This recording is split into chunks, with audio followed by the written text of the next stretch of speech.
الحمد لله رب العالمين والصلاة والسلام الأتمان الأكملان على خير خلق الله وعلى آله وأصحابه أجمعين أما بعد.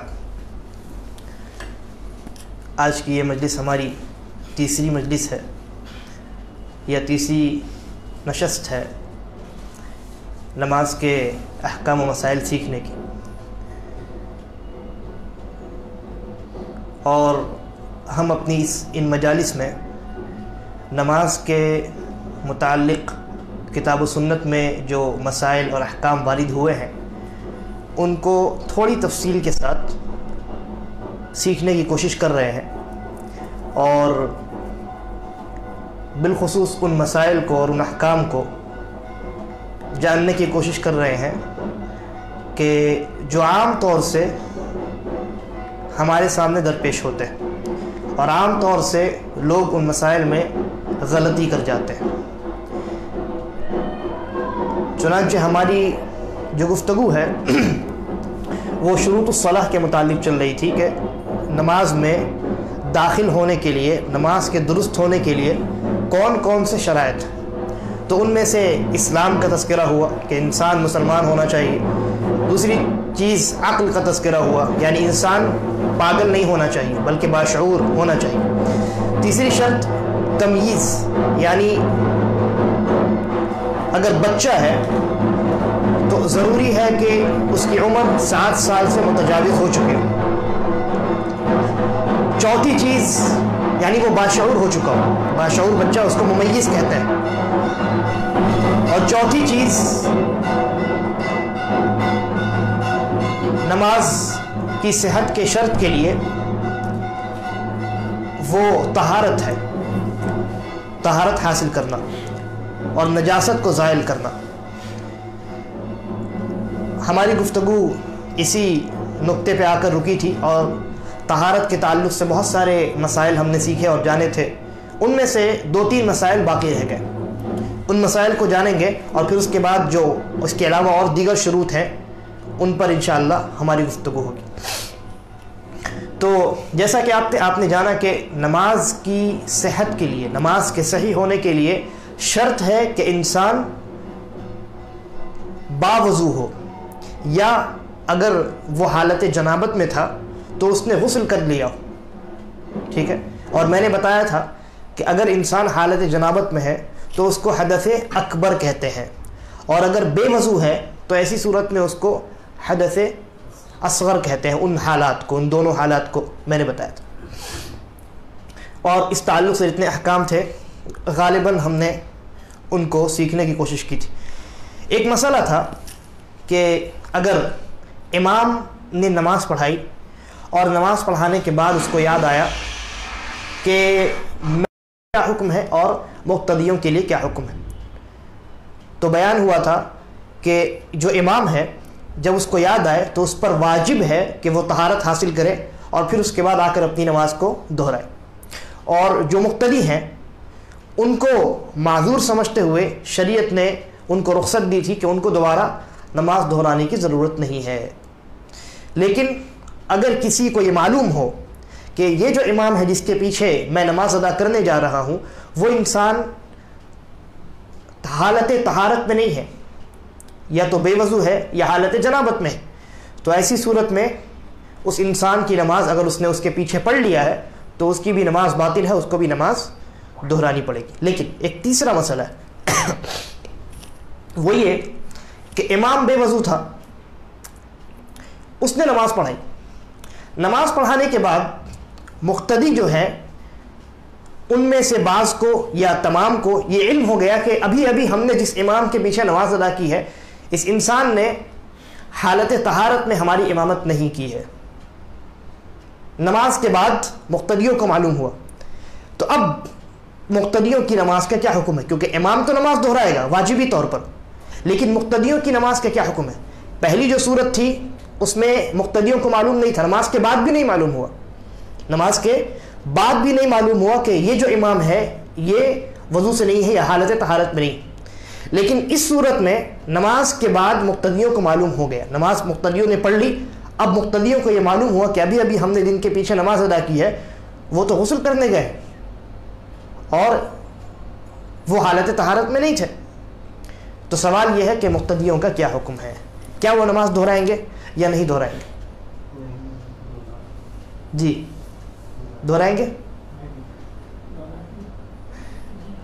دیکھیے پہلی صورت میں ہم نے یہ کہا تھا کہ مقتدیوں کے لیے نماز دہرانا واجب نہیں ہے, نماز نہیں دہرائیں گے وہ. اور دلیل کیا تھی ہماری؟ چند آثار تھے, ان میں سے ایک اثر حضرت عمر رضی اللہ عنہ کا تھا کہ آپ نے لوگوں کو صبح کی فجر کی نماز پڑھائی, اور جب نماز ختم ہو گئی تو آپ کو یاد آیا کہ آپ حالت جنابت میں ہیں, تو آپ نے غسل کیا اور اکیلے آپ نے نماز دہرائی, مقتدیوں کو نماز دہرانے کا حکم نہیں دیا. وہی حدیث یہاں پر بھی دلیل ہے. کیسے؟ حضرت عمر رضی اللہ عنہ نے غسل کیا, جنابت کا غسل کیا, آ کر کے نماز دہرائی. یہ بات لوگوں کے درمیان منتشر ہوئی کہ نہیں ہوئی؟ تبھی نہ ہم تک پہنچی. اگر نہیں منتشر ہوتی تو ہم تک کیسے پہنچتی؟ معلوم ہوا کہ یہ جو مسئلہ ہے, یہ جو معاملہ ہے, یہ لوگوں کے درمیان منتشر ہو چکا تھا, لیکن اس کے باوجود کسی ایک صحابی سے بھی نماز کا دہرانا ثابت نہیں ہے. یہ اس بات کی دلیل ہے کہ اگر نماز ادا کرنے کے بعد مقتدیوں کو یہ معلوم ہوا کہ یہ جو امام تھا یہ بے وضو تھا, یہ حالت جنابت میں تھا, طہارت اس نے نہیں حاصل کی تھی, غلطی سے اس نے ایسا کر دیا ہے, نماز پڑھا دیا ہے, تو صرف امام نماز دہرائے گا لیکن مقتدی نماز نہیں دہرائیں گے. ٹھیک ہے, کیونکہ ان کے ذمے جو چیز تھی انہوں نے وہ چیز ادا کر دی. نماز انہوں نے جماعت کے ساتھ امام کے پیچھے ادا کی. اب امام اگر بے وضو ہے تو کیا اس میں مصلیوں کی, مقتدیوں کی غلطی ہے؟ نہیں. تو یہ ایک مسئلہ حل ہوا. دوسرا مسئلہ, آپ نے یہ جانا تھا کہ جس کے کپڑے میں نجاست لگی ہو اور اسی کپڑے میں اس نے بھول کر نماز ادا کر لی, تو اس کی نماز کا کیا حکم ہے؟ نماز ہوئی کہ نہیں ہوئی؟ نماز ہو جائے گی. دلیل کیا تھی؟ نبی اکرم صلی اللہ علیہ وسلم کا عمل, آپ نے 2 جوتوں کو پہن کر کے جن میں نجاست لگی تھی نماز ادا کی. حضرت جبرائیل نے آ کر دوران نماز آپ کو خبر دی, تو آپ نے نماز کے درمیان ہی ان جوتوں کو اتار کر بائیں جانب رکھ دیا. لیکن آپ نے ان نماز کا وہ حصہ جس کو آپ نے جوتوں کو پہن کر ادا کیا تھا دہرایا نہیں.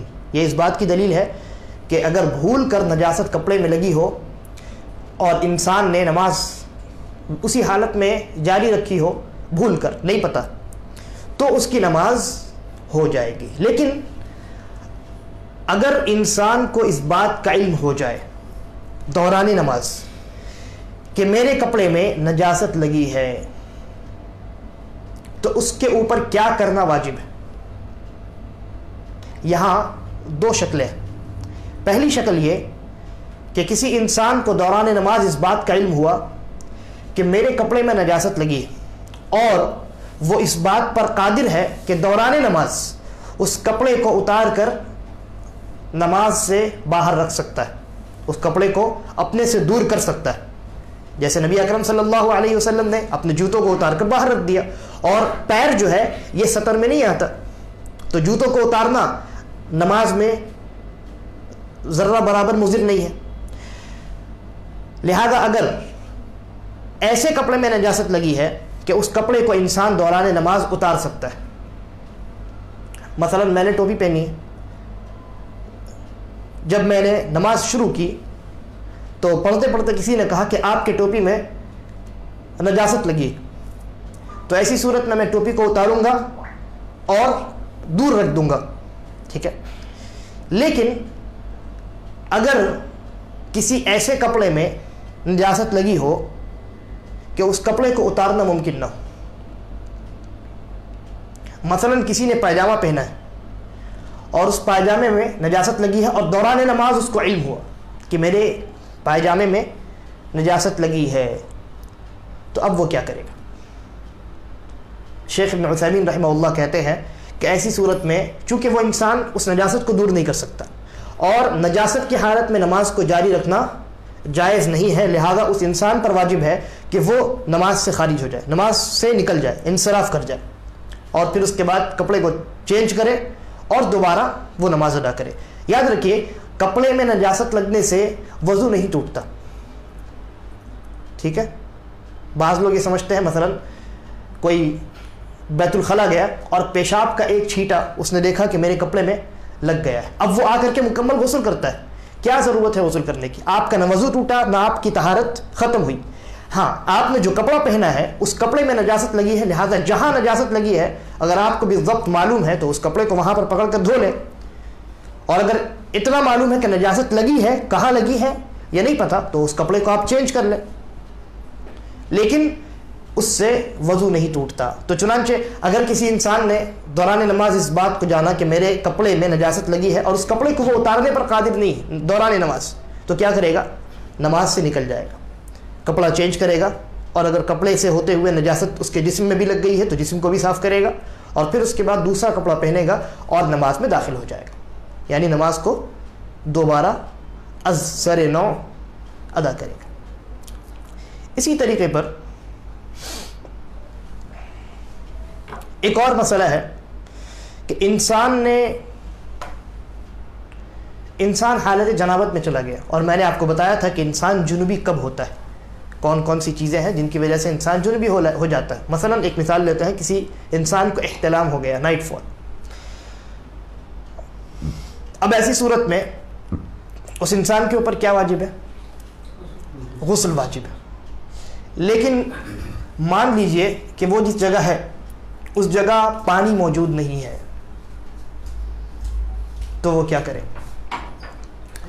عام طور سے لوگ جانتے ہیں کہ اگر انسان کا وضو نہیں ہے اور پانی موجود نہیں ہے تو انسان کیا کرے گا؟ تیمم کرے گا.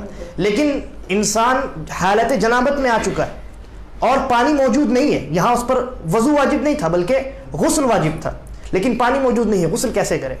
اور نماز کا وقت آ چکا ہے, تو ایسی صورت میں انسان کیا کرے گا؟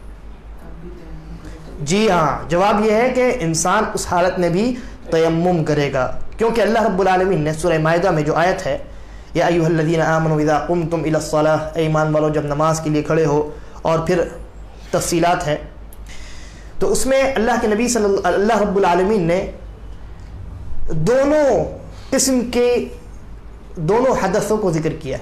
جیسے میں نے بتایا ایک حدث اکبر ہے, ایک حدث اصغر ہے, یعنی وہ چیز جس سے وضو ٹوٹتا ہے اور وہ چیز جس سے غسل واجب ہوتی ہے, دونوں چیزوں کو ذکر کیا.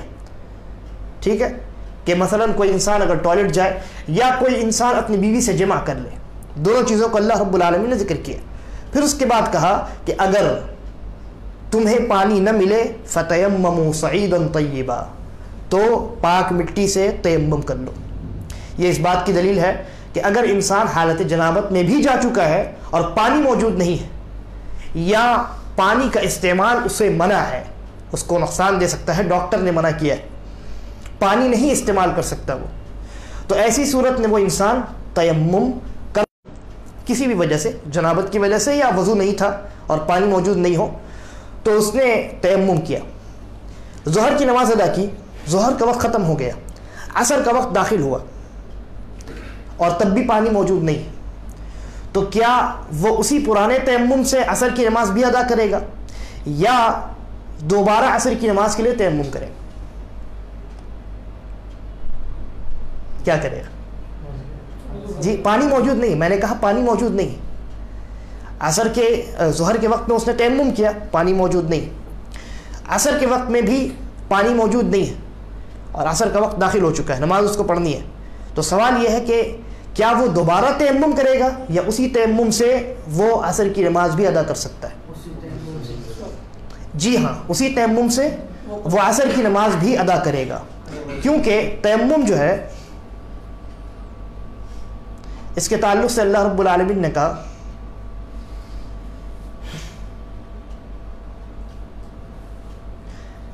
یعنی اللہ رب العالمین نے وضو اور تیمم کا تذکرہ کیا, اس کے بعد کہا ما یرید اللہ لیجعل علیکم من حرج, اللہ رب العالمین تم کو مصیبت میں نہیں ڈالنا چاہتا, ولکن یرید لیطہرکم, لیکن تمہیں پاک کرنا چاہتا ہے. کن چیزوں کے ذریعے سے؟ وضو کے ذریعے سے, پانی اور تیمم کے ذریعے سے.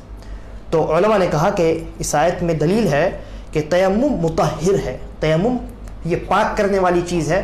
انسان نے جس طریقے سے ایک بار وضو کر لیا تو پھر اس وضو سے جب تک اس کا وضو نہ ٹوٹے وہ جتنی نماز اس حالت میں وہ پڑھ سکتا ہے.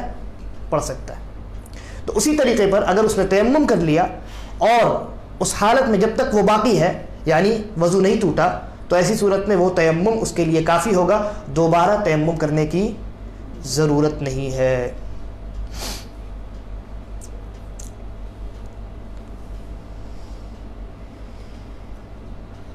اچھا, ایک آدمی نے تیمم کیا, یا تو جنابت میں تھا پانی موجود نہیں ہے تیمم کر لیا, یا بے وضو تھا پانی موجود نہیں ہے نماز کا وقت آ گیا تیمم کر لی, نماز ادا کر لی اس نے. پھر کچھ عرصے کے بعد چاہے اس نماز کا وقت گزر گیا یا وہ نماز کا وقت باقی ہے لیکن اس نے نماز پڑھ لی, کچھ عرصے کے بعد پانی مہیا ہو گیا,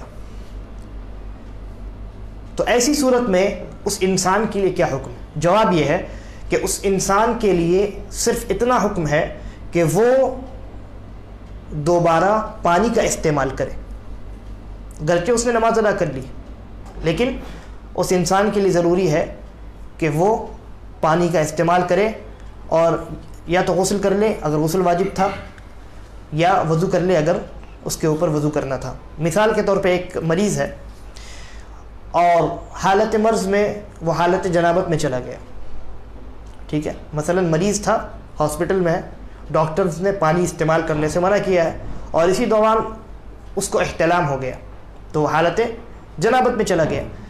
اب نماز کا وقت آیا تو اس نے کیا کیا؟ تیمم کیا اور نماز ادا کر لی.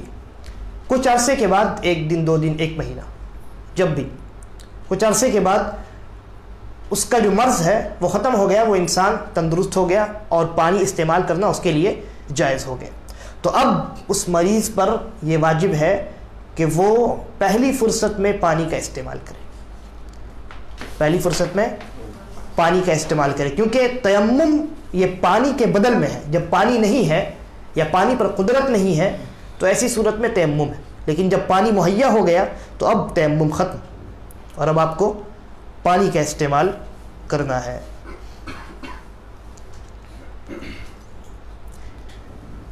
تو یہ چند مسائل تھے طہارت کے متعلق, اور الحمدللہ طہارت کے متعلق, نجاست کے متعلق ہماری جو گفتگو تھی لگ بھگ مکمل ہو چکی. اب اس کے بعد جو پانچویں شرط ہے, بلکہ اس شرط کو میں نے ذکر کیا تھا اجمالاً, مختصراً ذکر کیا تھا, دخول وقت, وقت کا داخل ہونا, اور یہ کہا تھا کہ انشاءاللہ بعد میں اس شرط کے متعلق تفصیل سے گفتگو ہوگی. تو آئیے اس مسئلے پہ گفتگو کرتے ہیں. نماز, اور میں نے یہ کہا تھا کہ اس بات پر اجماع ہے کہ اگر کسی نے نماز کے وقت کے داخل ہونے سے پہلے نماز ادا کر لی نارمل حالات میں, وہ اپنے شہر میں مقیم ہے, مسافر نہیں ہے, اور نماز کا وقت ہونے سے پہلے اس نے نماز ادا کر لی, تو ایسی صورت میں اس کی نماز باطل ہے اور اس کی وہ نماز نفل مانی جائے گی, جیسا کہ شیخ ابن عثیمین رحمہ اللہ نے کہا. اور اس انسان کو دخول وقت کے بعد, جب اس نماز کا وقت داخل ہو جائے تو اس کے اوپر دوبارہ اس نماز کو ادا کرنا واجب ہے. اسی طریقے پر ایک اور مسئلہ ہے, وہ یہ ہے کہ کسی نے جان بوجھ کر کے کسی نماز کا وقت جانے دیا اور نماز کا وقت گزرنے کے بعد اس نے نماز ادا کی, تو کیا یہ درست ہے؟ کیونکہ دخول وقت یہ شرط ہے, ٹھیک ہے, دخول وقت یہ شرط ہے, اور شرط کا قاعدہ یہ ہے کہ اگر شرط پایا جائے گا تبھی مشروط پایا جائے گا. یعنی نماز کے لیے وقت کا داخل ہونا شرط ہے, اگر وقت داخل ہوگا تبھی آپ نماز ادا کر سکتے ہیں, یعنی فرض. نہیں داخل ہوگا یا آپ ابھی ایسے وقت میں ہے کہ نماز کا وقت شروع نہیں ہوا ہے, تو ایسی صورت میں آپ نماز نہیں ادا کر سکتے, فرض جو نماز ہے. تو ایک بات تو ہمیں معلوم ہو گئی کہ اگر نماز کا وقت شروع نہیں ہوا ہے تو اس سے پہلے اگر کسی نے نماز ادا کر لی, اس کی وہ نماز وہ فرض والی اس وقت والی نماز نہیں مانی جائے گی. لیکن کسی نے جان بوجھ کر کے نماز کا وقت جانے دیا اور اس کے بعد وہ چاہتا ہے کہ اب نماز ادا کرے بغیر عذر کے, کیونکہ اگر عذر ہے یعنی بھول گیا یا سو گیا تو اس کے متعلق میں نے حدیث بیان کی تھی کہ جب وہ جاگے یا جب وہ یاد آئے وہی اس کی نماز کا وقت ہے. لیکن بغیر عذر کے، اور مثال کے طور پہ آپ لے سکتے ہیں کہ ایک انسان رات میں سویا، صبح 6 بجے اس کو آفس جانا ہے یا بیٹے کو اٹھانا ہے اسکول جانے کے لیے، ٹھیک ہے، تو وہ صبح 6 بجے کا الارم لگاتا ہے، لیکن 5 بجے فجر کی نماز ہے، وہ الارم جان بوجھ کر نہیں لگاتا. پھر جب وہ 6 بجے اٹھتا ہے، سورج نکل چکا ہوتا ہے، نماز فجر کا وقت ختم ہو چکا ہوتا ہے، جان بوجھ کر کے وہ تاخیر کرتا ہے اور سورج کے نکلنے کے بعد، نماز فجر کے وقت کے ختم ہو جانے کے بعد وہ نماز ادا کرتا ہے. تو اس نماز کا کیا حکم ہے؟ اس مسئلے میں علماء کا اختلاف ہے، لیکن جمہور علماء اور ان میں ائمہ اربع یعنی امام ابو حنیفہ سے لے کر امام احمد ابن حنبل، چاروں جو ائمہ ہیں وہ تمام کے تمام شامل ہیں. ان تمام کا اتفاق ہے، اور جمہور یعنی میجورٹی، علماء کی میجورٹی اس بات پر یہ موقف رکھتی ہے کہ اگر کسی انسان نے جان بوجھ کر کے نماز کو اس کے وقت سے تاخیر کر کے ادا کی ہے، یعنی نماز کا وقت جانے دیا، تو ایسی صورت میں وہ انسان گنہگار ہے، کیونکہ نماز کے وقت پر پڑھنا واجب ہے، اس نے واجب چھوڑا ہے، لہذا واجب کو چھوڑنے کا گناہ ہوگا. لیکن اس انسان کے اوپر ابھی وہ جو ذمہ داری ہے نماز ادا کرنے کی وہ باقی ہے، نماز اس کے ذمے ابھی باقی ہے. وقت چاہے گزر ہی جائے، لیکن نماز کو ادا کرنا اس کے ذمے میں باقی ہے، لہذا وہ نماز ادا کرے گا، اور اس کی وہ نماز قضا ہوگی، ادا نہیں ہوگی. ادا یعنی وقت پہ پڑھنا، اور قضا یعنی وقت کے گزر جانے کے بعد پڑھنا. تو اس کی وہ نماز قضا ہوگی. اور دلیل کیا ہے؟ دلیل وہی ہے، لیکن استدلال تھوڑا سا الگ ہے. مثلا کسی انسان نے عذر کی بنیاد پر نماز چھوڑ دیا، وقت گزر گیا، کوئی انسان سو گیا، جب اس کی آنکھ کھلی تو نماز کا وقت جا چکا تھا، تو اللہ کے نبی نے کہا جب آنکھ کھلی اسی وقت وہ اس کے نماز کا وقت ہے. گویا اس حدیث میں اس انسان کو نماز ادا کرنے کا حکم دیا گیا ہے جو عذر کی وجہ سے نماز کو اس کے وقت سے تاخیر کر کے پڑھتا ہے. تو اس کے لیے یہ حکم ہے کہ وہ نماز جب وہ اس کو یاد آئے یا جب وہ سو کر اٹھ جائے اس وقت ادا کرے گا. یہ کب؟ عذر کے وقت. تو علماء نے کہا، جن میں ابن عبد البر رحمہ اللہ شامل ہے، انہوں نے لکھا کہ جب عذر کے بدرجہ اولا نماز کو ادا کرنے کا حکم دیا جائے گا. یعنی انسان معذور تھا، عذر کی حالت میں اس انسان سے کہا گیا اور نماز کا وقت ختم ہو گیا، تو حالت عذر میں اس انسان سے کہا گیا کہ آپ کو نماز تب بھی پڑھنا ہے. تو جو انسان بغیر عذر کے تاخیر کرے تو اس کے ذمے تو اور بڑی ذمہ داری آتی ہے، اس کی ذمہ داری اور بڑھ جاتی ہے کہ وہ پہلی فرصت میں اس نماز کو ادا کرے جس کا وقت ختم ہو چکا ہے. ٹھیک ہے. اور اس مسئلے میں علماء کے دوسرے بھی اقوال ہیں، بلکہ شیخ ابن عثیمین وغیرہ، شیخ ابن باز وغیرہ کا یہ موقف ہے کہ ایسی صورت میں وہ انسان نماز نہیں ادا کرے گا بلکہ وہ توبہ کرے گا، کیونکہ نماز اس کے وقت ہی میں ادا کیا جائے گا. اور نبی اکرم صلی اللہ علیہ وسلم کا فرمان ہے کہ من عمل عملا لیس علیہ امرنا فہو رد، کہ جس نے کوئی ایسا عمل کیا کہ جس پر ہمارا طریقہ نہیں ہے، جو ہمارے طریقے میں سے نہیں ہے، تو وہ مردود ہے، وہ عمل مردود ہے. تو مشائخ کہتے ہیں کہ نماز کو نماز کے وقت پر پڑھنا یہ نبی اکرم صلی اللہ علیہ وسلم کا عمل ہے، اور نماز کو وقت سے تاخیر کر کے پڑھنا یہ عمل نہیں ہے نبی اکرم صلی اللہ علیہ وسلم کا. اور اللہ کے نبی نے کہا جس نے کوئی ایسا عمل کیا جو ہمارے طریقے پر نہیں ہے تو اس کا وہ عمل مردود ہے. تو ان کا اس طریقے سے استدلال ہے، اور وہ کہتے ہیں کہ ایسی صورت میں جب مردود ہے تو نماز آپ کو ادا نہیں کرنی ہے، آپ کو توبہ کرنی ہے، آپ کو توبہ کرنی ہے. لیکن استاد محترم شیخ سلیمان الرحیلی حفظہ اللہ کہتے ہیں کہ یہ جو موقف ہے یہ مرجوح ہے، راجح یہ ہے کہ اس انسان کے ذمے نماز باقی ہے اور وہ انسان نماز ادا کرے گا. اس میں تفصیل ہے، تفصیل یعنی ان کا جو استدلال ہے اس حدیث سے من عمل عملا لیس علیہ امرنا فہو رد، اس پر بھی جواب ہے، لیکن اس جواب کو ذکر کرنے کی ضرورت نہیں ہے کیونکہ پھر وقت جو ہے بہت لمبا ہو جائے گا۔ اب آئیے دیکھتے ہیں کہ یہ جو 5 وقتہ نمازیں ہیں ان کا وقت کب شروع ہوتا ہے اور کب ختم ہوتا ہے، کیونکہ یہ جاننا بہت ضروری ہے، لوگوں کو معلوم نہیں ہوتا ہے، اور اس کی وجہ سے جو نماز ہے وہ یا تو وقت کے گزر جانے کے بعد ادا کرتے ہیں یا بالکل انتہا میں ادا کرتے ہیں۔ تو اس سلسلے میں نبی اکرم صلی اللہ علیہ وسلم نے پوری رہنمائی فرمائی ہے، اور صحیح مسلم کی روایت ہے، آپ نے 5 وقتہ نمازوں کا اس روایت میں، اس حدیث میں وقت بیان کیا۔ تو اللہ کے نبی صلی اللہ علیہ وسلم کہتے ہیں وقت الظہر اذا زالت الشمس، ظہر کا وقت شروع ہوتا ہے کب؟ جب سورج جو ہے وہ زائل ہو جائے، جب زوال کا وقت ختم ہو تب فجر کا وقت شروع ہوتا ہے، اور اس پر ابھی تفصیلی ہماری گفتگو ہوگی۔ اس کے بعد کہتے ہیں وَكَانَ ظِلُّ الرَّجُلِ كَطُولِهِ مَا لَمْ يَحْضُرِ الْعَصْرُ، اور انسان کا سایہ اسی کے برابر ہو جائے تو ایسی صورت میں ظہر کا وقت باقی رہتا ہے، ٹھیک ہے۔ اس کے بعد کہتے ہیں وقت العصر، انسان کا سایہ اس کے مثل ہو جائے تو ایسی صورت میں ظہر کا وقت ختم ہو جاتا ہے اور عصر کا وقت شروع ہو جاتا ہے۔ یعنی ظہر کا وقت کب شروع ہوا؟ سورج کے زوال کا وقت ہوا، اور سورج جیسے ہی مائل ہوا ادھر گزرا، سایہ بننا جیسے ہی شروع ہوا ظہر کا وقت شروع ہو گیا۔ یہ سایہ بڑھتے بڑھتے بڑھتے جب کسی چیز کے بالکل برابر ہو گیا، یعنی اس چیز کی جتنی لمبائی ہے سایہ بھی اتنا ہی ہو گیا، تو اب ظہر کا وقت ختم ہو گیا، عصر شروع ہو گیا۔ اللہ کے نبی کہتے ہیں وَوَقْتُ الْعَصْرِ مَا لَمْ تَصْفَرَّ الشَّمْسُ، اور عصر کا وقت اس وقت تک رہتا ہے جب تک سورج زرد نہ پڑ جائے، اور اس پر بھی ہماری گفتگو ہوگی۔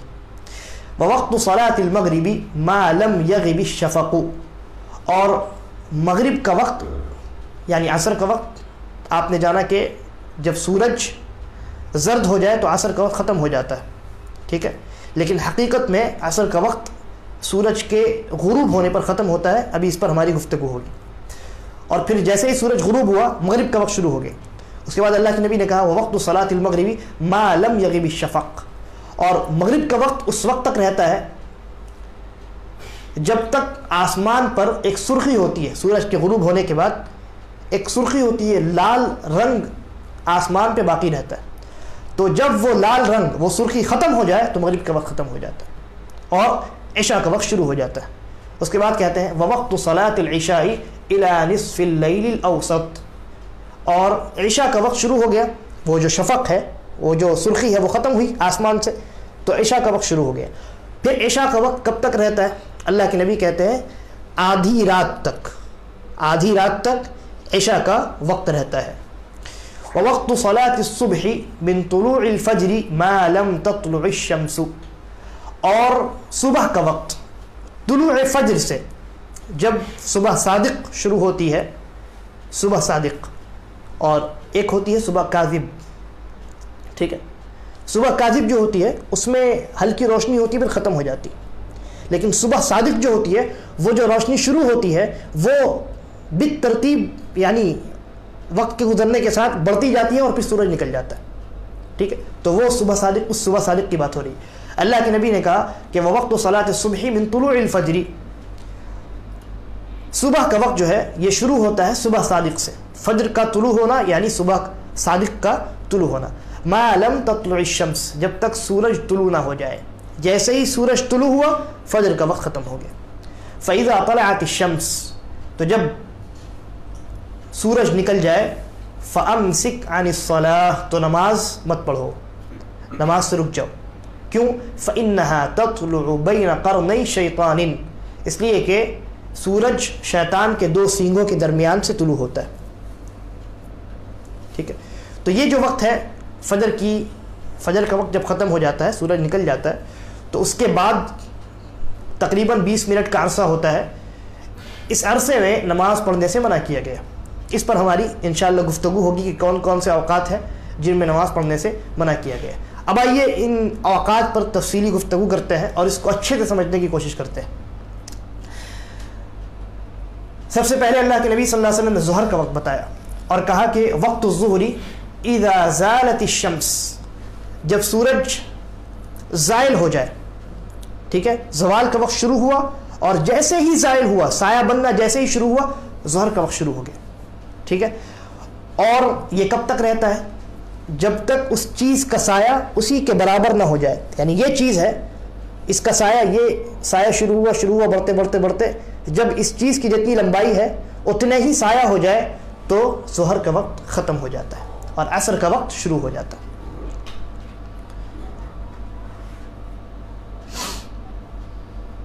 اس کو آپ اگر ظہر کا وقت شروع کب سے ہو، اس کو جاننے کا دو طریقہ۔ پہلا طریقہ یہ ہے کہ آپ جہاں سورج کی روشنی پڑ رہی ہے، کھلی جگہ ہے، وہاں ایک لکڑی کو رکھیں۔ ہم مان لیتے ہیں کہ اس لکڑی کی لمبائی 1 میٹر آپ نے رکھا۔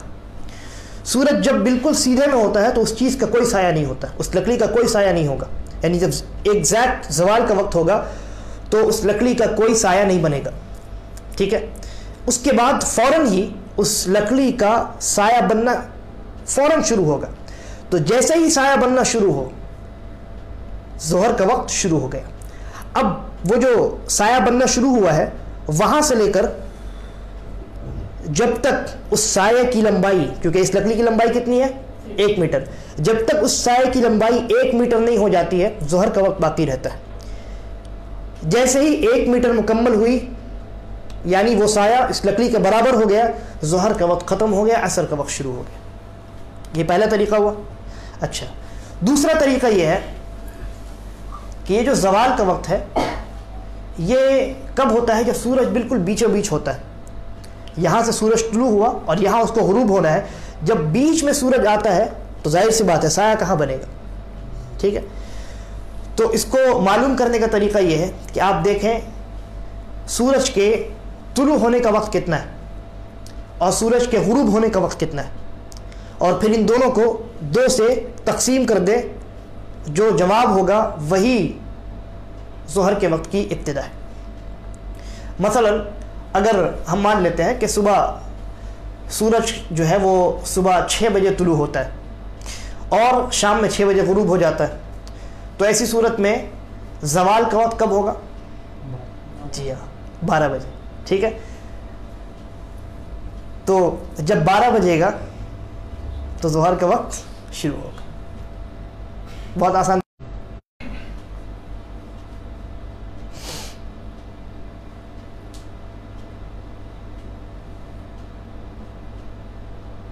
جی، تو میں نے کہا کہ آپ اس کو کاؤنٹ کر لیجئے کتنے گھنٹے ہوتے ہیں، پھر اس کو 2 سے تقسیم کر دیجئے، اور جو نتیجہ نکلتا ہے وہی ظہر کے وقت کی ابتدا ہے، ٹھیک ہے۔ اس کے بعد یہ ظہر کا وقت شروع ہو گیا، اور جب تک کسی چیز کا سایہ اسی کے برابر نہ ہو جائے ظہر کا وقت باقی رہتا ہے۔ جب کسی چیز کا سایہ اسی کے برابر ہو جائے، ہم نے جو لکڑی رکھی تھی اس کی لمبائی 1 میٹر تھی، تو جب سایہ مکمل 1 میٹر ہو جائے تو ایسی صورت میں ظہر کا وقت ہو گیا ختم۔ اب کیا شروع ہوا؟ عصر کا وقت شروع ہو گیا، ٹھیک ہے۔ اللہ کے نبی صلی اللہ علیہ وسلم نے کہا وقت العصر ما لم تصفر الشمس، کہا کہ عصر کا وقت اس وقت تک باقی رہتا ہے جب تک سورج زرد نہ پڑ جائے۔ سورج کی جو تیزی ہے، گرمی اور اس کی روشنی، یہ ان دونوں تیزیوں کے اندر جب کمی پیدا ہو جائے تو عصر کا وقت ختم ہو جاتا ہے۔ لیکن یہ جو وقت ختم ہو رہا ہے سورج کے زرد ہونے کے وقت، یہ حقیقی وقت ختم نہیں ہوا ابھی عصر کا، بلکہ عصر کے وقت کے خاتمے کے اعتبار سے اس کی 2 قسمیں۔ پہلی قسم ہے وقت اختیاری، اور دوسری قسم ہے وقت اضطراری۔ وقت اختیاری کون سا وقت ہے؟ وقت شروع ہوا اور اس وقت سے لے کر کے جب تک سورج زرد نہ ہو جائے تب تک اختیاری وقت باقی رہتا ہے. یعنی وہ وقت بہترین وقت ہے اور صحیح وقت ہے عصر کی نماز ادا کرنے کا. ٹھیک ہے. مسلمان کے لیے یہ مناسب نہیں ہے کہ بغیر عذر کے وہ اپنے وقت کو، وہ عصر کے وقت کو جانے دے اور جب سورج کے اندر زردی پیدا ہو جائے تب اس کے بعد وہ جا کر کے نماز کو ادا کرے. ٹھیک ہے. اختیاری وقت کون سا ہے؟ عصر کا وقت شروع ہوا اس وقت سے لے کر جب تک سورج میں زردی نہ پیدا ہو جائے، سورج کے اندر جو تیزی ہے اس کی گرمی میں اور اس کی روشنی میں وہ ختم نہ ہو جائے. جیسے ہی وہ تیزی ختم ہوئی اختیاری وقت، افضل وقت ختم ہو گیا. اب اس کے بعد سے لے کر کے سورج کے زرد پڑنے سے لے کر کے غروب آفتاب تک کا جو وقت ہے اس کو کہتے ہیں اضطراری وقت. اضطراری یعنی مجبوری والا وقت. کوئی انسان اگر مجبور ہو، مثلا کسی کے پیر میں اگر زخم ہو گیا ہو اور اس کی مرہم پٹی اس کو کرنی، اور مرہم پٹی کا کرنے کا جو وقت ہے وہ عصر کے اختیاری وقت سے ٹکراتا ہے.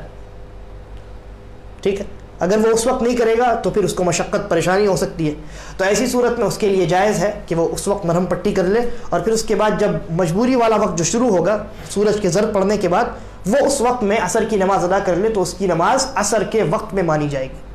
کیونکہ نبی اکرم صلی اللہ علیہ وسلم نے کہا من ادرک رکعۃ من العصر قبل ان تغرب الشمس فقد ادرک العصر.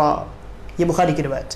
کہا کہ جس نے ایک رکعت بھی سورج کے غروب ہونے سے پہلے عصر کی ادا کر لی تو اس نے عصر کو پا لیا. ٹھیک ہے. لیکن پہلی حدیث میں کیا کہا تھا اللہ کے نبی نے؟ جب وقت بتایا تھا، جب وقت متعین کیا تھا پنج وقتہ نمازوں کا، تو کہا تھا کہ عصر کا وقت جب تک سورج زرد نہ پڑ جائے تب تک ہی باقی رہتا ہے. سورج زرد پڑا تو وقت ختم ہو گیا. تو وہ کون سا وقت ختم ہوا؟ وہ بہترین جو وقت تھا، مناسب وقت تھا اور افضل وقت تھا، اختیاری وقت تھا، وہ ختم ہوا. اس کے بعد مجبوری والا وقت شروع ہو گیا. اور یہ جو مجبوری والا وقت ہے اس وقت میں نماز یعنی جان بوجھ کر کے بغیر عذر کے عصر کے وقت کو تاخیر کر کے اس وقت میں لا کر کے نماز ادا کرنا یہ مکروہ ہے، ناپسندیدہ ہے. بلکہ اللہ کے نبی صلی اللہ علیہ وسلم نے منافقین کی صفات میں سے اس کو بیان کیا. کہا کہ منافق جو ہوتا ہے وہ انتظار کرتا ہے اور جب سورج زرد پڑ جاتا ہے اور سورج کے غروب ہونے کا وقت قریب آتا ہے تو وہ فوراً جلدی سے ہڑبڑا کر اٹھتا ہے اور 4 ٹھونگے مارتا ہے اور اس کے بعد پھر اٹھ کر وہ چلا جاتا ہے. تو اس وقت میں وہ انسان جو عادت بنا لے کہ میں ہمیشہ اسی وقت میں نماز ادا کروں گا بغیر کسی عذر کے، تو اس کو اپنے ایمان کا جائزہ لینا چاہیے، کیونکہ یہ عمل مسلمانوں کا نہیں ہے بلکہ منافقین کا ہے. ٹھیک ہے. تو یہ عصر کا وقت ہوا. اب آپ نے جانا کہ عصر کا وقت جو حقیقی وقت ہے وہ کب ختم ہوا؟ جیسے ہی سورج غروب ہوا عصر کا وقت ختم. اب اس کے بعد سورج کے غروب ہونے کے بعد مغرب کا وقت شروع ہوا. اور اللہ کے نبی صلی اللہ علیہ وسلم نے کہا وَوَقْتُ صَلَاةِ الْمَغْرِبِ مَا لَمْ يَغِبِ الشَّفَقِ. سورج کے ڈوبنے کے بعد آسمان پر شفق باقی رہتی ہے، ایک سرخی باقی رہتی ہے، لال ایک رنگ باقی رہتا ہے. تو جب تک وہ رنگ آسمان پر باقی ہے مغرب کا وقت باقی ہے. اور وہ بہت کم مدت ہوتی ہے، یعنی تقریباً آپ سمجھ لیجئے 40 سے 45 منٹ، 50 منٹ بھی کبھی کبھی ہوتا ہے، اور بسا اوقات کبھی 1 گھنٹہ بھی پہنچا ہے. ٹھیک ہے. تو یہ تبدیلی ہوتی رہتی ہے اس میں. تو جب تک آسمان پر وہ سرخی باقی ہے مغرب کا وقت باقی ہے. جیسے ہی وہ سرخی ختم ہوئی مغرب کا وقت ختم ہو گیا. اس کے بعد شفق غائب ہوئی، آسمان سے وہ سرخی غائب ہوئی، مغرب کا وقت ختم ہوا.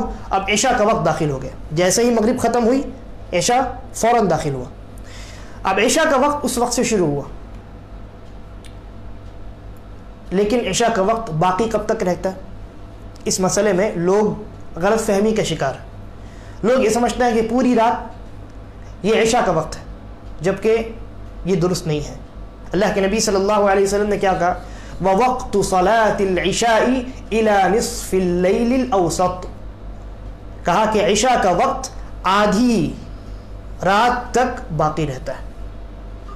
آدھی رات ختم ہوئی، عشاء کا وقت ختم ہو گیا. اب اس کے بعد اگر آپ نماز ادا کرتے ہیں تو وہ ادا نہیں ہوگی بلکہ کیا ہوگی؟ قضا ہوگی. آپ نے وہ نماز ادا نہیں کی، یعنی آپ نے وقت میں نہیں پڑھا بلکہ آپ نے وقت کے گزر جانے کے بعد اس نماز کو ادا کیا. اور ہم کیسے جانیں گے کہ آدھی رات کب ہوتی، عشاء کا وقت ختم کب ہوتا ہے؟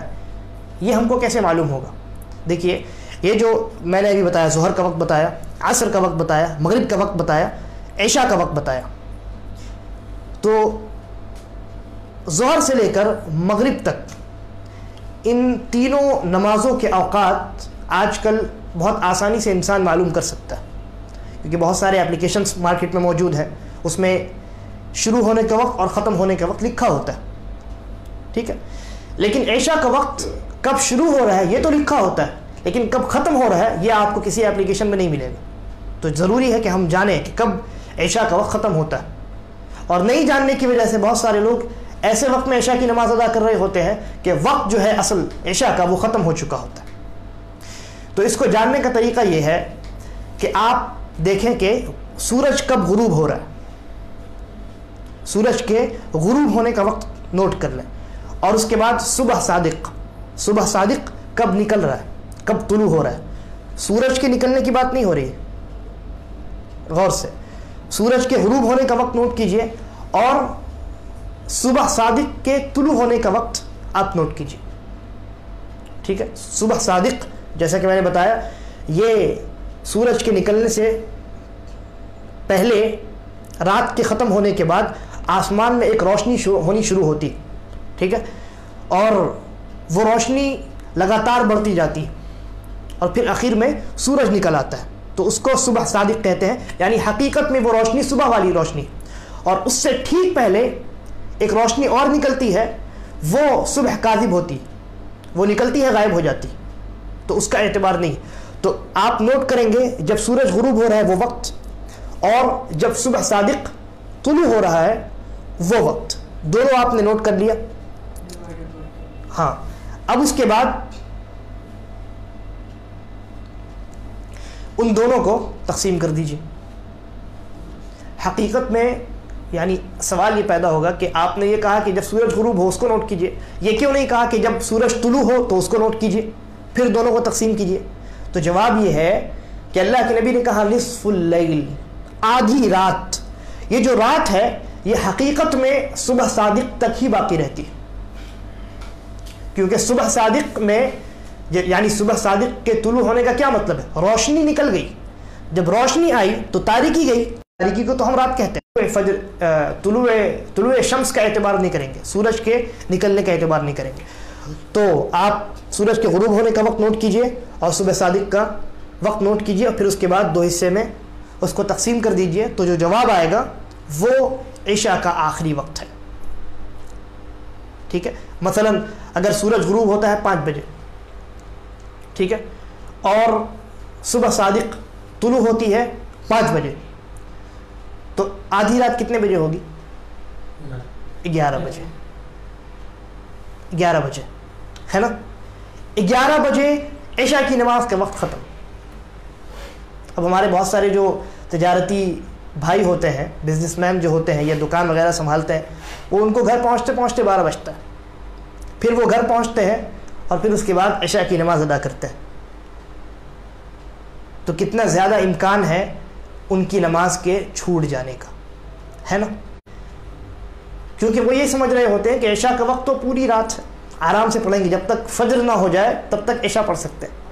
لیکن حقیقت یہ ہے کہ عشاء کا وقت ختم ہو چکا ہوتا ہے اور پھر اس کے بعد وہ بھائی آ کر کے عشاء کی نماز ادا کر رہے ہوتے ہیں. تو اس لیے اس کو جاننا بہت ضروری ہے.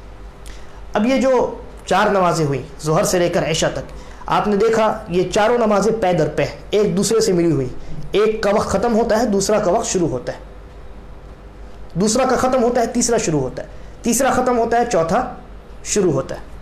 لیکن آدھی رات میں جب عشاء کا وقت ختم ہو رہا ہے اور فجر صبح صادق کے وقت فجر کا وقت شروع ہو رہا ہے، تو اب یہ لمبا گیپ ہو گیا. تو گویا عشاء کے وقت میں اور فجر کے وقت میں بیچ میں بہت لمبا وقت ہے، اور ہم یہ جو سمجھتے ہیں کہ جیسے ہی عشاء کا وقت ختم ہوگا اور فجر کا وقت شروع ہو جائے گا، یہ ہماری سوچ صحیح نہیں ہے. ٹھیک ہے، تو یہ 4 نمازیں پے در پہ ہیں، اور فجر کی جو نماز ہے وہ ان چاروں سے الگ ہے. فجر کا وقت کب شروع ہوتا ہے؟ اللہ کے نبی صلی اللہ علیہ وسلم نے کہا وَوَقْتُ صَلَاةِ الصُّبْحِ مِن طُلُوعِ الْفَجْرِ. فجر جب طلوع ہو تو فجر کا وقت شروع ہوتا ہے. فجر طلوع ہو یعنی صبح صادق طلوع ہو. ما لم تطلع الشمس، جب تک سورج طلوع نہ ہو جائے، سورج سن رائز نہ ہو جائے، تب تک فجر کا وقت باقی رہتا ہے. سورج طلوع ہوا، فجر کا وقت ختم ہو گیا. تو یہ 5 نمازوں کا وقت تھا کہ کون سی نماز کب شروع ہوتی ہے اور کون سی نماز کا وقت کب ختم ہوتا ہے. اور جیسا کہ میں نے کہا کہ اپلیکیشنز وغیرہ موجود ہے مارکیٹ میں، اور اس کا وقت جو ہے وہ صحیح ہے. یعنی بعض لوگ یہ شک میں مبتلا ہو جاتے ہیں پتہ نہیں اپلیکیشن میں جو وقت ہے وہ صحیح ہے کہ نہیں. تو اپلیکیشن میں جو وقت دیا رہتا ہے عام طور سے، یا انٹرنیٹ پہ آپ گوگل پہ جو سرچ کرتے ہیں وہ صحیح ہوتا ہے، کیونکہ وہ جو وقت ہے وہ انہوں نے 1 سال کا مکمل ریکارڈ کیا ہوتا ہے کہ کس دن کون سا وقت، کس نماز کا کب، کون سی نماز کس دن کس وقت میں شروع ہو رہی ہے اور کس دن کون سی نماز کا وقت کتنے بجے ختم ہو رہا ہے. تو انہوں نے پورا مکمل 1 سال کا ریکارڈ کیا ہوتا ہے، اور پھر اس کے بعد وہ آپ کے سامنے اپلیکیشن کی شکل میں یا کسی بھی دوسری شکل میں آپ کے سامنے دے دیتے ہیں. کیونکہ یہ جو معاملہ ہے نمازوں کے اوقات کا، یہ سال بھر کا فکس ہے. ٹھیک ہے، تو اس لیے سائنسدانوں نے جو حساب و کتاب کیا ہے اور وقت بتایا ہے اس کے اوپر آپ اعتماد کر سکتے ہیں، اس میں کوئی قباحت نہیں. لیکن یہ جو سورج اور چاند گرہن کا معاملہ ہوتا ہے، تو کیا سورج کو گرہن لگنا اور چاند کو گرہن لگنا یہ نمازوں کے اوقات کی طرح فکس ہے؟ جواب یہ ہے کہ نہیں. اور یہی وجہ ہے کہ شریعت نے یہ کہا کہ جب تک آپ اپنی آنکھوں سے نہ دیکھ لیں کہ سورج میں گرہن لگ چکا ہے یا چاند میں گرہن لگ چکا ہے، تب تک ان کی نمازوں کو نہیں ادا کرنا ہے، کیونکہ وہ فکس نہیں ہے. اور سائنٹسٹ بھی جو کہتے ہیں وہ بھی 100% نہیں بتاتے ہیں، بلکہ وہ کہتے ہیں کہ امید ہے، گمان غالب ان کا ہوتا ہے. لیکن نمازوں کا جو وقت ہے یہ مکمل فکس ہے، یہ مکمل فکس ہے. بس آپ کو یہ دھیان رکھنا ہے کہ عصر کا وقت ان کے اپلیکیشن میں ختم ہوتا ہے مغرب کے وقت. مغرب جب شروع ہوتا ہے تو عصر کا وقت ختم ہوتا ہے. لیکن اس کا جو اختیاری وقت ہے عصر کا، وہ کب ختم ہوتا ہے؟ جب سورج میں زردی ختم ہو جاتی ہے، جب سورج میں تیزی ختم ہو جاتی ہے، عصر کا اختیاری وقت ختم ہو جاتا ہے. اب مجبوری والا وقت شروع ہوتا ہے. جو انسان مجبور ہے وہ اس کے لیے وہ وقت ہے. اور اسی طریقے پر عشاء کے وقت میں خیال رکھنا ہے کہ عشاء کا وقت یہ آدھی رات میں ختم ہو جاتا ہے. اس پر بھی کوئی تنبیہ انٹرنیٹ وغیرہ پہ موجود نہیں ہوتی، تو اس کا خیال رکھنا بھی بہت ضروری ہے. اور اس میں ہمارے بھائی جو ہے وہ عام طور سے غلط فہمی کے شکار ہو جاتے ہیں اور وقت نکل جاتا ہے اور پھر اس کے بعد پھر وہ نماز ادا کر رہے ہوتے ہیں. تو یہ ہماری گفتگو مکمل ہوئی دخول وقت کے متعلق. اس کے بعد جو شرط ہے وہ ہے انشاءاللہ آج شرط کا معاملہ ختم اگر نہ بھی ہوا تو ایک شرط نیت کے متعلق ہماری گفتگو انشاءاللہ اس کے بعد والی مجلس میں ہوگی. لیکن 2 شروط باقی ہیں. ستر العورہ یعنی شرمگاہ کو ڈھانکنا، اور اسی طریقے پر قبلے کو تلاش کر کے اس کی جانب رخ کر کے نماز پڑھنا. تو ستر العورہ یعنی نماز میں انسان کا جو سطر ہے وہ ڈھکا ہونا چاہیے. یہ نماز میں داخل ہونے کے لیے اور نماز کے صحیح ہونے کے لیے شرط ہے. یعنی اس کا مطلب کیا ہوا؟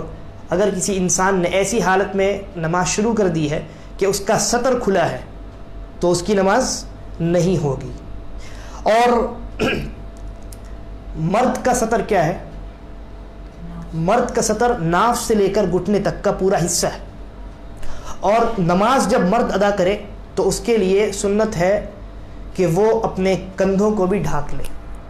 اگر کپڑا بہت زیادہ کم ہے تو کندھوں پر بھی کپڑا وہ رکھ لے. لیکن کندھوں پر کپڑا رکھنا یہ شرط نہیں ہے، شرط ہے سطر کو ڈھانکنا. ٹھیک ہے، لیکن حکم دیا گیا ہے. اللہ کے نبی صلی اللہ علیہ وسلم نے کہا کہ لا یصلی احدکم فی الثوب الواحد لیس علی عاتقہ منہ شیء، کہ تم میں سے کوئی انسان ایک کپڑے میں اس حالت میں نماز نہ ادا کرے کہ اس کے کندھوں پر کچھ نہ ہو. یعنی ایک کپڑا صحابہ کے پاس مشکل سے 2 کپڑے ہوا کرتے تھے، ہے نا. تو بسا اوقات صحابہ ایک کپڑے میں نماز ادا کرتے تھے. تو اللہ کے نبی نے کہا تم ایک کپڑے میں جو نماز ادا کر رہے ہو، سطر کو ڈھانک رہے ہو، تو کوشش کرو کہ کپڑے کا کچھ حصہ کندھے پر بھی رکھ لو. تو یہ مرد کا معاملہ ہے. اور عورت کا مکمل پورا جسم یہ پورا سطر ہے. عورت کا مکمل جسم سطر ہے سوائے ہتھیلی کے اور ہتھیلی کے اوپر والا حصہ اور چہرہ، یہ دونوں چیزیں سطر سے باہر ہیں. ٹھیک ہے. اسی طریقے پر عورت کے جو 2 قدم ہیں اس کے بارے میں علماء کا اختلاف ہے، لیکن شیخ ابن عثیمین رحمہ اللہ کہتے ہیں، ایک حدیث بھی وارد ہوئی ہے لیکن وہ ضعیف. تو شیخ ابن عثیمین کہتے ہیں کہ اس سلسلے میں کوئی بات نبی اکرم صلی اللہ علیہ وسلم سے ثابت نہیں ہے کہ عورت کا جو پیر ہے، دونوں پیر، وہ بھی سطر میں شامل ہے کہ نہیں. لیکن احوط یعنی احتیاط کا تقاضا یہ ہے کہ عورت جب نماز ادا کرے تو اپنے پیروں پر بھی کپڑا ڈال لیا کرے. ٹھیک ہے. یہ اس حالت میں جب عورت کے سامنے عورتیں موجود ہوں یا اس کے محارم موجود ہوں، جیسے بھائی ہے، باپ ہے، شوہر ہے، یا ماں ہے، بہن ہے، بیٹی ہے. ان لوگوں کے سامنے عورت کا یہ سطر ہے کہ وہ جسم مکمل ڈھانک کر رہے گی، اور یہ کھلا رہ سکتا ہے کف، ہتھیلی اور ہتھیلی کا اوپر والا حصہ اور اس کا چہرہ. لیکن اگر کوئی اجنبی مرد موجود ہے یا اس بات کا خدشہ ہے کہ کسی اجنبی کی نظر پڑ سکتی ہے، تو ایسی صورت میں عورت چہرہ بھی ڈھانکے گی اور اپنے ہاتھوں کو بھی ڈھانک کر وہ نماز ادا کرے گی. ٹھیک ہے. اسی طریقے پر ایک مسئلہ ہے کہ انسان نماز ادا کر رہا ہے.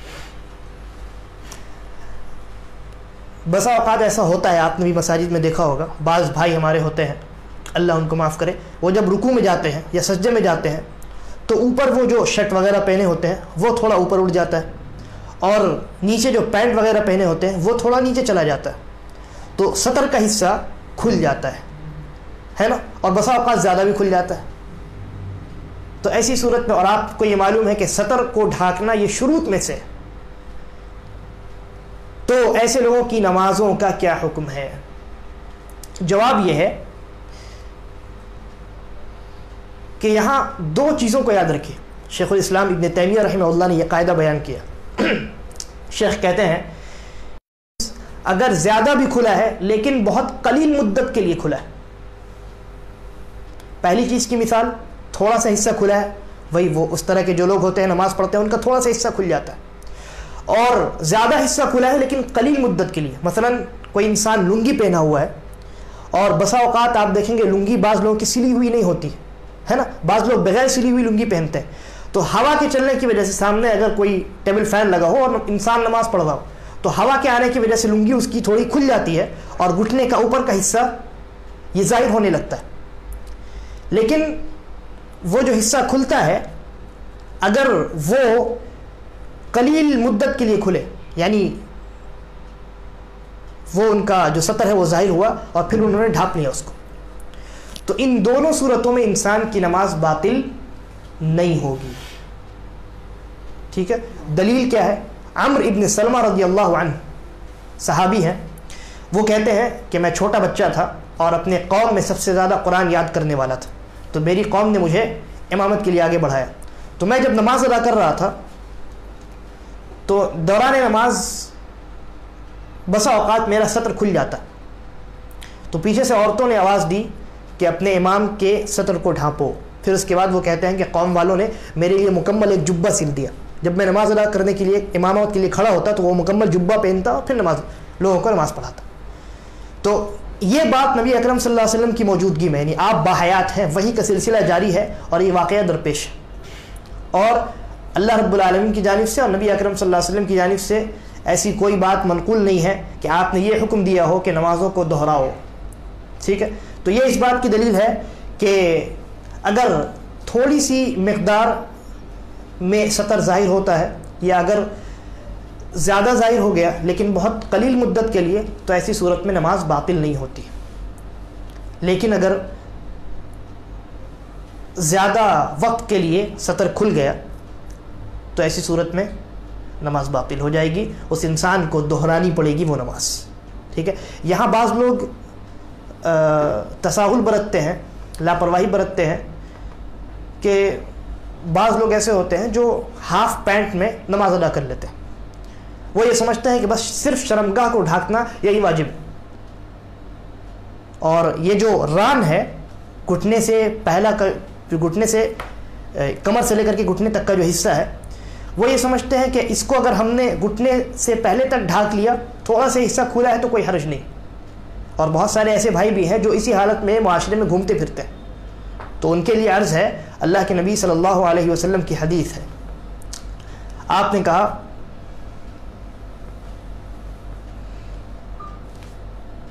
ایک صحابی کو آپ نے دیکھا کہ ان کا جو ران ہے وہ کھلا ہوا ہے, اور جیسا کہ میں نے کہا صحابہ کے پاس مشکل سے 1 یا 2 کپڑے ہوا کرتے تھے, تو اللہ کے نبی نے دیکھا کہ ان کا جو ران ہے وہ تھوڑا سا کھلا ہوا ہے, تو آپ نے کہا کہ غطی فخذیک, اپنے دونوں رانوں کو ڈھانک لو, فإن الفخذ عورہ, اس لیے کہ یہ جو ران ہے یہ عورہ ہے یعنی ستر ہے. تو نماز میں بھی بدرجہ اولا نماز میں اور بالعموم عام حالات میں بھی مرد کے لیے جائز نہیں ہے کہ وہ اپنے ران کا ذرا سا بھی حصہ کھلا ہوا رکھے. بہت سارے بھائی ہمارے کھیلنے جاتے ہیں, کرکٹ کھیلتے ہیں, فٹ بال کھیلتے ہیں, تو وہ ہاف پینٹ پہن کر کے کھیلتے ہیں, ہے نا, ران کا کچھ حصہ نظر آ رہا ہوتا ہے, یہ جائز نہیں ہے.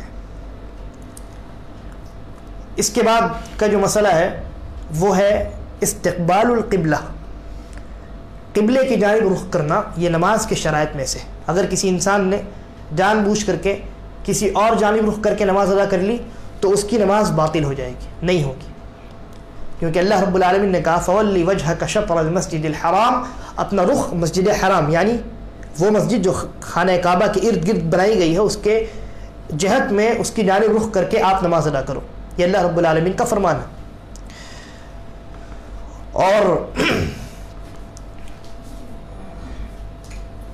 استقبال قبلہ, قبلہ کی جانب رخ کر کے نماز ادا کرنا, یہ نماز کے شرائط میں سے.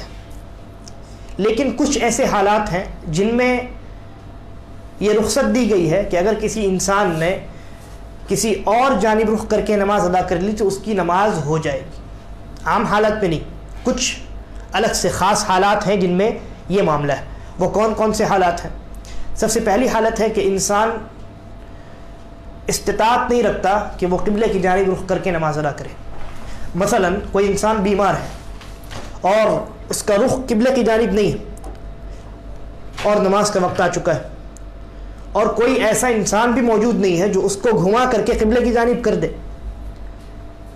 تو ایسی صورت میں وہ انسان اسی حالت میں دوسری جانب, جس جانب اس کا رخ ہے اسی جانب وہ نماز ادا کرے گا نماز کے وقت کے رہتے رہتے. یعنی اس کے لیے جائز نہیں ہے کہ وہ اس وجہ سے کہ قبلے کی جانب رخ نہیں کر پا رہا ہے نماز کو جانے دے اور وقت گزر جانے دے, یہ اس کے لیے جائز نہیں ہے, بلکہ شریعت نے رخصت دی ہے. آپ جس طرف آپ کا رخ ہے اسی طرف رخ کر کے آپ نماز ادا کر لیں, نماز ہو جائے گی.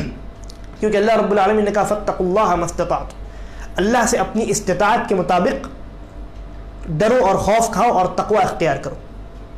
ٹھیک ہے, تو انسان کو جتنی استطاعت ہے اللہ رب العالمین صرف اتنا ہی انسان کو مکلف کرتا ہے. یہ پہلی چیز ہوئی, پہلی حالت ہوئی. دوسری حالت کہ کوئی انسان کسی ایسی جگہ ہے جہاں اس کو یہ سمجھ میں نہیں آ رہا ہے کہ قبلہ کہاں ہے. مثلا کوئی انسان ریگستان میں ہے, موبائل بھی نہیں ہے اس کے پاس, کیونکہ موبائل ہے تو انسان پتہ کر سکتا ہے. ریگستان میں ہے, وہاں اس کو سمجھ میں نہیں آ رہا ہے کہ قبلہ کس طرف ہے, تو ایسی صورت میں وہ کیا کرے گا؟ اگر کوئی انسان موجود ہے تو اس سے پوچھے گا, اگر موجود نہیں ہے تو وہ خود سے کوشش کرے گا, اجتہاد کرے گا, اور جو ڈائریکشن اس کو مناسب لگے کہ ممکن ہے یہاں قبلہ ہو سکتا ہے اسی جانب وہ رخ کر کے نماز ادا کر لے گا نماز کے وقت میں. تو یہاں بھی قبلے کی جانب رخ کرنے کا جو معاملہ ہے اس میں شدت نہیں برتی گئی ہے, بلکہ اجازت دی گئی ہے کہ انسان نماز ادا کر سکتا ہے اگر اس کے لیے ممکن نہ ہوا تو. اسی طریقے پر جنگ کے حالات میں بہت زیادہ اگر خوف کا ماحول ہے، سامنے دشمن ہے، تو ایسی صورت میں یہ شریعت اجازت دیتی ہے کہ اگر قبلے کی جانب رخ کرنا ممکن نہ ہو، کیونکہ اگر ممکن ہو تو قبلے کی جانب رخ کر کے نماز ادا کیا جائے گا، جیسا کہ اللہ کے نبی صلی اللہ علیہ وسلم نے جنگوں میں نمازوں کو ادا کیا ہے، اور ان نمازوں کو نماز خوف کہا جاتا ہے، تھوڑا سا اس کا طریقہ مختلف ہے۔ تو نمازیں آپ نے ادا کی ہیں اور قبلے کی جانب رخ کر کے ادا کی، لیکن اگر قبلے کی جانب رخ کرنے میں دشمن کا خطرہ موجود ہو تو ایسی صورت میں ابن عمر رضی اللہ عنہ کہتے ہیں جنگ کی حالت میں نماز ادا کرنے کے متعلق کہ اگر خوف اتنا زیادہ ہو کہ قبلے کی جانب رخ کرنا خطرے سے خالی نہ ہو تو ایسی صورت میں انسان جس حالت میں ہو، سوار ہو یا پیدل ہو، جس طرف اس کا رخ ہو، وہ نماز ادا کر سکتا ہے۔ اسی طریقے پر اخیر حالت ہے جس میں قبلے کی جانب رخ کرنے کے معاملے میں رخصت دی گئی ہے، اور وہ حالت ہے نوافل۔ اگر کوئی انسان نفل نماز پڑھنے کا ارادہ کرے سفر کی حالت میں، کب؟ سفر کی حالت میں کوئی انسان نفل نماز ادا کرنا چاہتا ہے تو اولاً تو اس کے لیے بہتر ہے کہ وہ جس سواری پر ہے اس سواری پر جب وہ نماز شروع کرے تو قبلے کی جانب ہو جائے، کیونکہ اللہ کے نبی صلی اللہ علیہ وسلم نے کہا،